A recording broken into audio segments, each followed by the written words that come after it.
Al contrario, agradezco muchísimo la invitación y bueno, les quiero en estos minutos platicar de por qué es importante estudiar la biogénesis de los microRNAs y la implicación que tienen en enfermedades genéticas, que lo interesante además es que estamos viviendo una nueva era de enfermedades, ¿no? Entonces, de las que conocemos todavía poco y donde hay mucho que conocer. Y entonces, lo primero es por qué sería importante estudiar esta biogénesis o este procesamiento de Mirnas. Pues bueno, ya vimos en la plática pasada, en las otras dos pláticas, la importancia que tiene, pero cómo se forman también tiene muchísima importancia. Para empezar, pues porque, como claramente lo vimos, pues entender esta biogénesis nos ayuda a entrar en la era de medicina de precisión. Va a haber innovaciones médicas utilizando estos mirnas, no solamente en oncología, sino en muchísimas de las especialidades.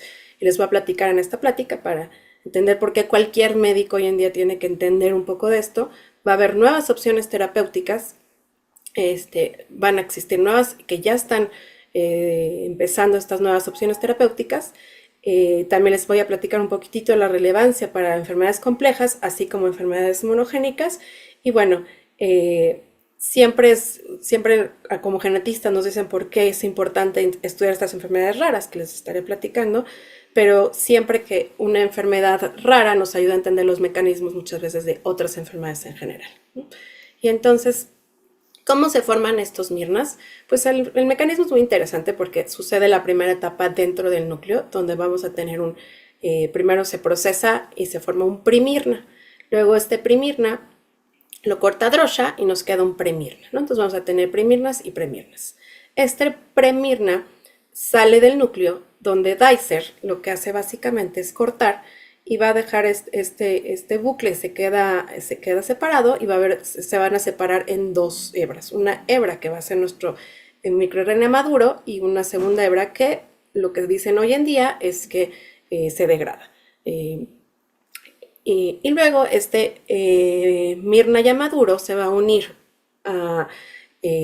junto a AGO, a las proteínas AGO1 y 2, y va a formar el complejo RISC, que este proceso RISC entonces ya se une a la región del RNA que se quiere inhibir, o en pocos casos se va a sobreexpresar, pero en general lo que va a hacer esto es inhibir, ¿no? Entonces aquí vamos a estar hablando de estas proteínas, Drosha, Dicer y AGO en esta plática. Porque entonces, ¿qué sucede cuando estamos hablando de que estos mirnas pues, controlan muchísimos microRNAs y estos microRNAs controlan miles de genes? Entonces, ¿qué sucede cuando estos genes no funcionan bien o tienen variantes génicas? Y bueno, antes de pasar a esta pregunta, pues recordar también que hay dos vías o más, ¿no? Pero hoy en día se dividen con la canónica, que es donde participa, donde ya les platiqué que participa Dicer, y va a haber otra vía donde directamente se van a formar desde los intrones, desde regiones sintrónicas, se forman estos que les llaman mitrones y directamente se forman sin necesidad de todo esto. Entonces, esto también explica por qué, a pesar de que estas vías están, estos genes están, o estos microRNAs están controlando la expresión de probablemente miles de genes. Se dice que aproximadamente un tercio del genoma está controlado por estos microgenes, pero no son compatibles con la vida y probablemente sean compatibles con la vida porque pues, hay vías diferentes para que esto no ocurra. Y entonces estas enfermedades genéticas nuevas que estamos viendo que están relacionadas con el procesamiento de Mirna, de la más conocida y de la que tiene más tiempo es Dicer 1, que les estaré platicando ahorita de este síndrome de Dicer 1, que está relacionado, es un síndrome de predisposición a cáncer, que ahorita les platicaré un poquito más. Drosha se ha relacionado con tumores de Wilms, en general se encuentra de manera somática, pero también se ha encontrado en pocos casos como una enfermedad hereditaria. DGCR8, que también se ha asociado con tumor de tiroides. Interesantemente, y también les platicaré un poquito, estos argonautas, estas proteínas que se llaman AGO1 y 2, tienen que ver con problemas en el desarrollo neurológico. Entonces, aquí ya empezamos a ver algo que tiene que ver no solamente con cáncer. Y en la siguiente diapositiva, aquí les pongo otras enfermedades que tienen que ver con esta regulación de Mirnas, ya a nivel específicamente de algunos ya mirnas específicos, pero y Estos casos son raros, no me voy a detener a hablar de todos ellos, pero nomás quiero que vean, por ejemplo, que aquí aparece enfermedad de Crohn, aquí aparece displasia esquelética, aquí aparece queratocono y cataratas, aquí aparece pérdida de auditiva. Entonces estamos viendo que probablemente afecte casi todos los órganos del cuerpo este procesamiento de miembros.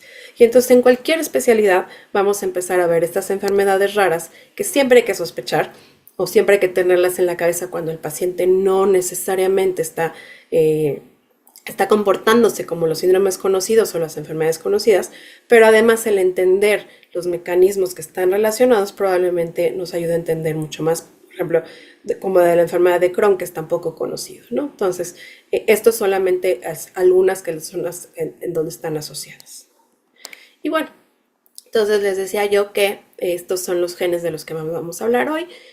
Aquí lo que vemos es que la mayoría se comportan como autosómico dominante, que eso también es algo interesante. Y, por ejemplo, para DSGR8 ha sido principalmente, se ha encontrado que está relacionado con eh, bocio y otros tipos de lesiones que están relacionadas con tiroides, pero también schwannomatosis, ¿no? Y curiosamente este gen está muy cerca de otros genes relacionados con schwannomatosis como NF2 o LZ1. Entonces parecería que es una región que podría estar. Y a nivel somático, pues también encontramos que, por ejemplo, en los pinoblastomas, que son tumores muy raros esporádicos, se encuentra casi siempre a nivel somático, así como en el tumor de Williams. Drosha está relacionado sobre todo con este tumor de Williams a nivel esporádico de manera somática, aunque también hay un par de casos donde se ha encontrado un caso, se reportó ya de manera germinal, entonces es hereditario. De Dicer no me voy a detener porque les digo que les voy a platicar un poquito más y también ahorita les platicaré de este síndrome de Argonautas. Y entonces este síndrome de Argonauta, que si se dan cuenta aquí les pongo que fue descrito AGO1 en el 2021 y este síndrome AGO2, que también se le está llamando el síndrome de Leset-Klinikov, perdón si no lo pronuncio bien, apenas lo estamos conociendo. Entonces son síndromes que tienen muy poco tiempo de descritos y tienen que ver con trastornos en el neurodesarrollo. Están además asociados con retraso motor, convulsiones, problemas del alma, comprensión y discapacidad cognitiva, además de otros problemas, por ejemplo, pueden tener problemas en el corazón, problemas, epilepsia y otros problemas que pueden llegar a tener, y generalmente es de novo, pero hasta un 10% parece ser causado por un mosaicismo gonadal, que quiere decir que aunque podría repetirse en otros hermanos. Ahora, importante es que estos genes, al ser tan nuevos y tan raros, aún no están en los paneles que se están pidiendo para enfermedades del neurodesarrollo, entonces todavía se podrían escapar aún con un estudio genético amplio. Y este síndrome Dicer 1, que les digo que es uno de los más conocidos, es un síndrome de predisposición a cáncer que está relacionado con en general tumores raros, como son por ejemplo el blastoma pleuropulmonar, que cuando vemos este tipo de tumores siempre hay que sospechar que puede estar relacionado con un síndrome de Dicer.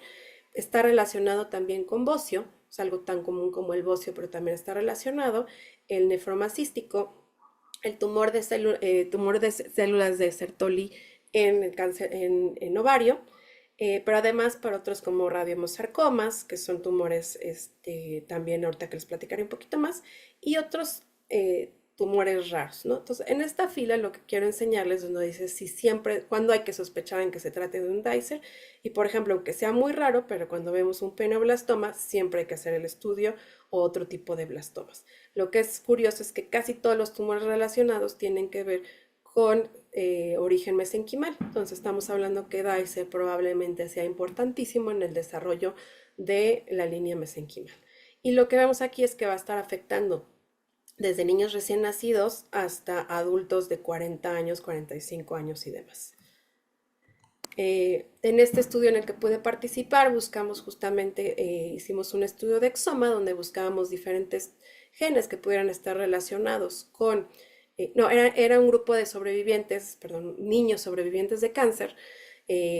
Son más de 5.000 niños estudiados donde se buscó diferentes tumores Y bueno, aquí lo que encontramos es que para radiobiosarcoma, Dicer era uno de los tumores que estaba, de los genes relacionados al riesgo de radiobiosarcoma y también al riesgo de sarcomas de tejido blando, también Dicer fue uno de los genes que apareció.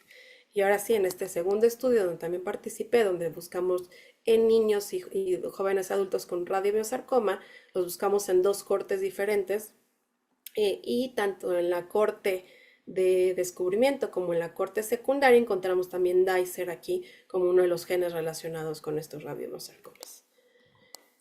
Este otro estudio que está dirigido por Douglas Stewart, que es uno de los expertos mundiales en este síndrome de Dicer y es mi mentor, aquí lo que hacen es algo muy interesante que se empieza a ver cada vez más en los estudios genéticos, que se llama Genome First Approach, o sería primero empezar por el genoma, donde en bases de datos poblacionales enormes, como es el Biobanco de Inglaterra o el Biobanco de Geisinger, estudiaron cerca de 500.000 de pacientes, o sea, eso es impresionante, más de 500.000 de pacientes, donde buscaban primero aquellos que tenían esta mutación de Dicer y de ahí se iban a buscar fenotipos.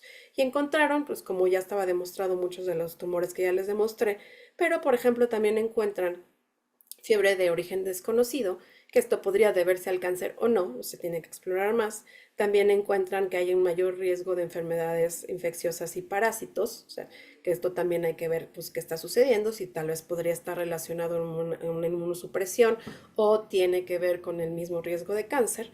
Y también aquí vemos que está relacionado con otros tipos de bocios que no es el multinodular, que era el que estaba hasta el momento relacionado, y también se encuentra con complicaciones endocrinas metabólicas, ¿no? Entonces, ¿no? Que podría ser esta parte de tiroides o enfermedades de tiroides en general, pero entonces es una nueva manera también de hacer medicina donde partimos al revés, no del fenotipo para buscar genes relacionados, sino partimos del gen para buscar fenotipos relacionados y así al parecer es como se encontró también que probablemente esté relacionado con problemas de tiroides además de cáncer.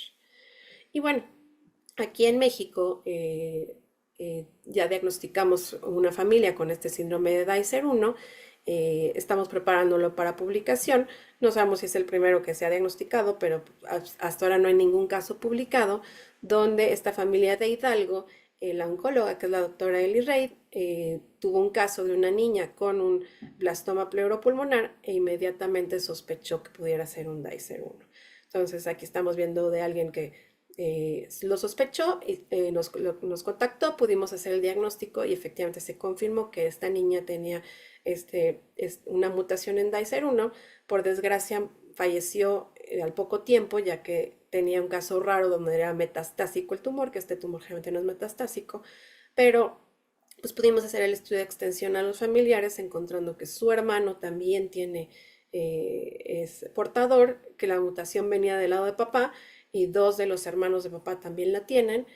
También estudiamos a varias de las primas, de las cuales hasta el momento todas son positivas, y curiosamente estas dos primas no se han estudiado, pero una de estas primas ya empezó con problemas de hipotiroidismo, entonces pues llama la atención si realmente este hipotiroidismo una vez más podría estar relacionado con Dicer, aunque no estamos seguros en este caso.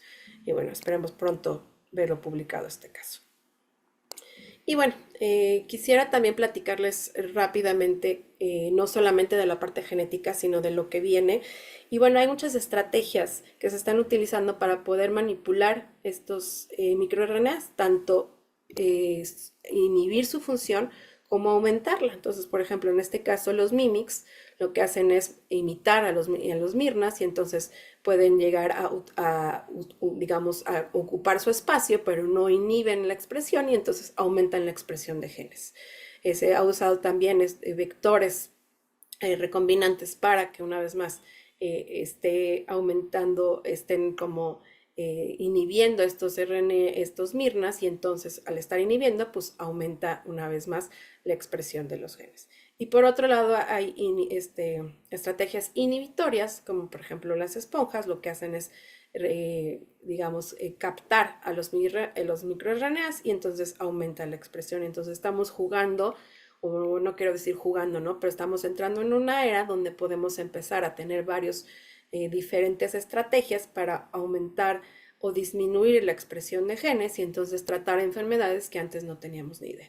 Y uno pensaría que esto sobre todo se va a usar en cáncer, pero les quiero enseñar en esta diapositiva que se está usando ya y de hecho el primero se utilizó para infecciones virales, donde hay activamente ahorita 13 diferentes protocolos clínicos. Para cáncer hay 10 protocolos clínicos, pero también para enfermedades neurodegenerativas, para enfermedades cardíacas, para enfermedades genéticas, para enfermedades de inflamación crónica como Crohn's, para disfunción metabólica, por ejemplo, diabetes. Y entonces con esta diapositiva, pues es dejar un poquito el gusanito de que viene esta nueva era de opciones terapéuticas basadas en Mirnas, que probablemente puedan aplicarse en todas las áreas de la medicina y entonces todos los médicos tenemos que mínimo entender cómo se van a usar y cuándo se van a usar. Y ya para acabar, entonces, las conclusiones sería que pues, estos síndromes genéticos que tienen, afectan el procesamiento afectan múltiples órganos y no solamente riesgo de cáncer. El ejemplo de este es el Dicer 1, el síndrome de Dicer 1, que es una predisposición a cáncer, pero también estos síndromes de Renault están relacionados con el desarrollo y pues esto nos llevará a aplicaciones clínicas futuras, como lo decía el doctor Arrieta, a mejor diagnóstico y pronóstico, pero también a nuevas terapias. Con esto acabo, muchísimas gracias. Aquí dejo mis datos por si hubiera alguna pregunta y ahorita nos vemos en la sesión de preguntas y respuestas.